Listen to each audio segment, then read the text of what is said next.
السلام عليكم ورحمة الله وبركاته، ازيكم يا حبايبي عاملين ايه؟ كل عيد أضحى وانتم طيبين، عاد علينا وعليكم بألف خير. النهارده بصوا جايبه لكم وصفة سورية عظمة.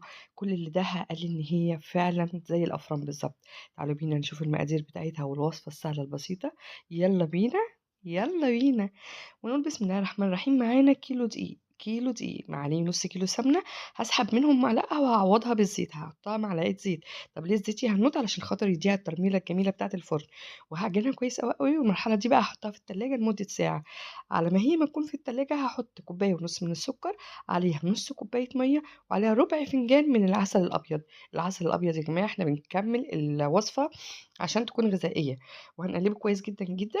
ومعانا للتحلية هجيب سمسم واحط عليه معلقة كبيرة جدا من العسل. لو العسل اتكتل منك زي ما هيحصل معانا جوه الفيديو، هنحط عليه معلقتين من المية الصغيرين. تمام. دي التزيين الاول. التزيين التاني هحط لها سوداني مجروش. تمام، لازم يكون مجروش عشان ما يكونش جامد وانت بتاكليه.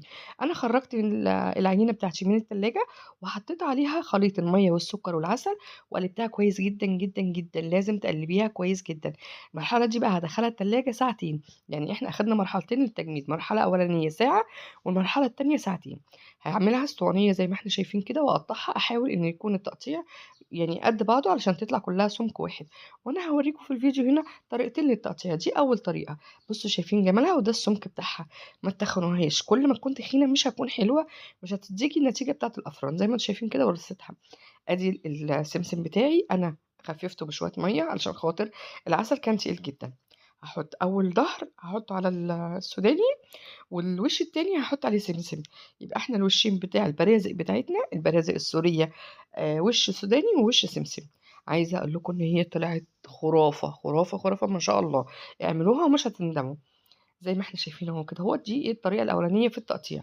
بعملها على طريقة اسطوانية، وبقطعها تقطيعات متساوية، وافردها على ايديا بسمك رفيع زي ما احنا شايفين اهو الصينيه قدامنا. وادي الطريقه التانية، انا بفرد العجينه عادي وباي قطاعه عندي. وانا شايفاها ان دي اسرع، وبتدي نتيجه ان بيبقى كلها حجم واحد. وبدهن وش سمسم ووش سوداني. وبألف هنا وشفا. وادي البرازق بتاعتنا بص طالعه بجد والله. كل اللي دقها قال ان هي بتاعت افران بالظبط. وبألف هنا وشفا. وما تنسونيش في اللايك والشير والاشتراك في القناه. مع السلامه.